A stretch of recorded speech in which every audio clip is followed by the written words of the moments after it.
হে WhatsApp guys, কেমন আছেন সবাই? আশা করি সবাই ভালো আছেন। তো দেখেন, একটি নর্মাল ফটো থেকে আমি এই ধরনের ফটো এডিটিং করেছি। তো এটি আমি কীভাবে এডিট করেছি তো সেটি আজকের ভিডিওতে আমি তোমাদের শিখিয়ে দেবো। তো অবশ্যই ফুল ভিডিওটি লাস্ট পর্যন্ত দেখতে থাকবেন আর আমাদের চ্যানেলটিকেও সাবস্ক্রাইব করে দিবেন। তো চলো বন্ধুরা, ভিডিওটি শুরু করা যাক। তো বন্ধুরা, প্রথমে আপনারা এখান থেকে স্ন্যাপসিড অ্যাপ্লিকেশনটি ওপেন করে দেবেন অ্যান্ড এখান থেকে প্লাস আইকনে ক্লিক করে আপনি আপনার ফটোটি জাস্ট এখানে সিলেক্ট করে নেবেন। তো গাইস, আমি জাস্ট এখান থেকে এই ফটোটি ইম্পোর্ট করে নিলাম।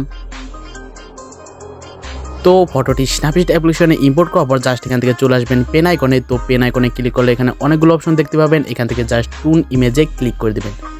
তো গাইস, তারপর এখান থেকে ব্রাইটনেসকে হালকা একটু বাড়িয়ে দেবেন, কন্ট্রাস্টকে হালকা একটু বাড়িয়ে দেবেন অ্যান্ড এখান থেকে স্যাচুরেশনকেও হালকা একটু বাড়িয়ে দেবেন। তো তারপর জাস্ট এখান থেকে অ্যাম্বিয়েন্সকেও হালকা একটু বাড়িয়ে দেবেন অ্যান্ড এখান থেকে ডান করে ব্যাগে চলে আসবেন। তো গাইস, তারপর এখান থেকে আপনারা আবারও চলে আসবেন পেন আইকনে অ্যান্ড এখান থেকে চলে আসবেন ভিনটেজ অপশনে। তো ভিনটেজ অপশনে ক্লিক করার পর এখানে আপনারা অনেকগুলো ফিল্টার দেখতে পাবেন। এখান থেকে জাস্ট 12 ফিল্টারটি সিলেক্ট করে দেবেন। তো গাইস, তারপর জাস্ট এখান থেকে ব্রাইটনেস হালকা একটু কমে দেবেন অ্যান্ড স্যাচুরেশনকে এখানে -100 করে দেবেন। তো তারপর এখান থেকে স্টার স্ট্যান্ডকে হালকা একটু বাড়িয়ে দেবেন অ্যান্ড এখান থেকে বিগনেট স্ট্যান্ডকেও হালকা একটু বাড়িয়ে দেবেন। তো গাইস, তারপর জাস্ট এখান থেকে ডান করে ব্যাগে চলে আসবেন। তো তারপর এখান থেকে উপরে এডিট স্টক অপশনে চলে আসবেন অ্যান্ড এখান থেকে ভিউ এডিটসে ক্লিক করে দেবেন। তো তারপর এখান থেকে ভিনটেজে ক্লিক করে ব্রাশ আইকনে ক্লিক করে দেবেন।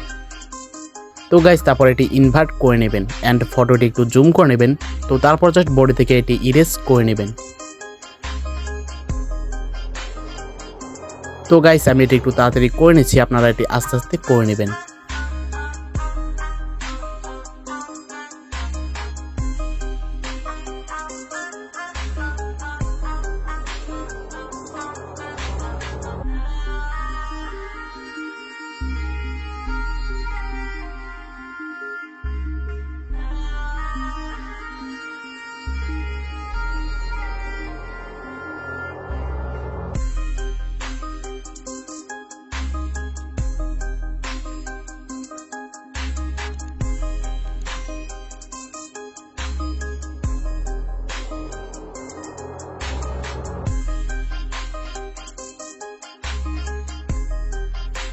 তো বন্ধুরা, ঠিকভাবে ইরেজ করার পর জাস্ট এখান থেকে ডান করে দেবেন অ্যান্ড এখান থেকে ব্যাগে চলে আসবেন। তো দেখতে পাচ্ছেন এখানে কিন্তু আমাদের ফটোটি ব্ল্যাক অ্যান্ড হোয়াইট হয়ে গিয়েছে। তো এখানে আপনারা বিফোরটা আপনারা দেখতে পাচ্ছেন। তো তারপর এখান থেকে আপনারা আবারও চলে আসবেন পেন আইকনে অ্যান্ড এখান থেকে একটু উপরে চলে আসবেন। তো তারপর জাস্ট এখান থেকে কার্ভেজ অপশনে ক্লিক করে দেবেন। তো গাইস, তারপর এখান থেকে চ্যানেলে ক্লিক করে এখান থেকে রেড কালারটি সিলেক্ট করে দেবেন। তো তারপর এটি টেনে ধরে এভাবে নিচে নামিয়ে দেবেন অ্যান্ড এখান থেকে ডান করে ব্যাগে চলে আসবেন। তো গাইস, তারপর এখান থেকে আবারও উপরে এডিট স্টক অপশনে চলে আসবেন অ্যান্ড এখান থেকে ভিউ এডিটসে ক্লিক করে দিবেন। তো তারপর এখান থেকে কার্ভেসে ক্লিক করে ব্রাশ আইকনে ক্লিক করে দিবেন। তো গাইস, তারপর ফটোটি আবারও ইনভার্ট করে নেবেন। তো তারপর এটি একটু জুম করে নেবেন অ্যান্ড বডি থেকে এটি ইরেজ করে নেবেন।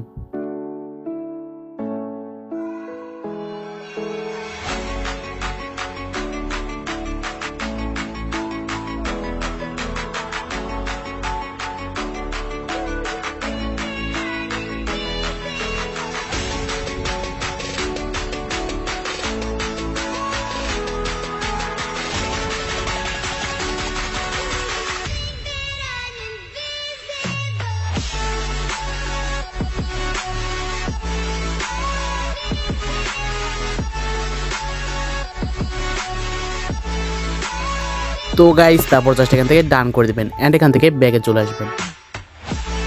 তো তারপর এখান থেকে আপনারা আবারও চলে আসবেন পেন আইকনে অ্যান্ড এখান থেকে একটু নিচে চলে আসবেন। তো তারপর জাস্ট এখান থেকে ডাবল এক্সপ্লোজারে ক্লিক করে দেবেন। তো তারপর এখান থেকে প্লাস আইকনে ক্লিক করে দেবেন অ্যান্ড এখান থেকে এই পিএনজিটা সিলেক্ট করে দেবেন।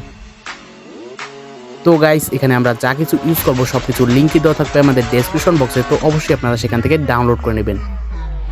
তো তারপর এখান থেকে স্টাইলে ক্লিক করে এটি লাইটেন করে দেবেন অ্যান্ড এখান থেকে ডান করে ব্যাগে চলে আসবেন।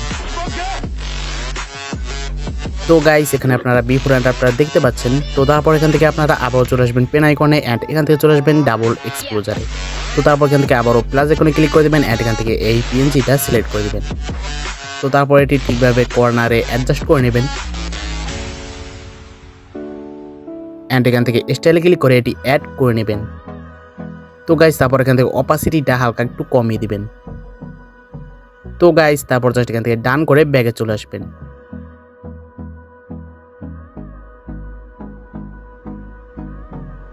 তো তারপর এখান থেকে আপনারা আবারও চলে আসবেন পেন আইকনে অ্যান্ড এখান থেকে চলে আসবেন টুন ইমেজে।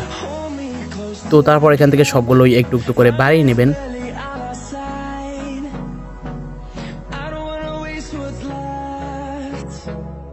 তো তারপর জাস্ট এখান থেকে ডান করে ব্যাগে চলে আসবেন। তো গাইস দেখতে পাচ্ছেন এখানে কিন্তু আমাদের ফটো এডিটিং কমপ্লিট। তো এখানে আপনার বিপণনটা আপনারা দেখতে পাচ্ছেন। তো তারপর এটি সেভ করার জন্য জাস্ট এখান থেকে এই অপশনে ক্লিক করে দেবেন অ্যান্ড এখান থেকে সেভ অপশনে ক্লিক করে দেবেন। তো তাহলে কিন্তু এটি অটোমেটিক আপনার গ্যালারিতে সেভ হয়ে যাবে। তো গাইস আশা করি ভিডিওটি আপনাদের কাছে ভালো লেগেছে। যদি ভিডিও ভালো লেগে থাকে তাহলে অবশ্যই আমাদের চ্যানেলকে সাবস্ক্রাইব করে দেবেন আর ভিডিও ভালো লাগলে অবশ্যই একটি লাইক করে দেবেন। তো গাইস ভিডিওটি এ পর্যন্ত, দেখা হচ্ছে নেক্সট ভিডিওতে। সবাই সুস্থ থাকবেন, ভালো থাকবেন।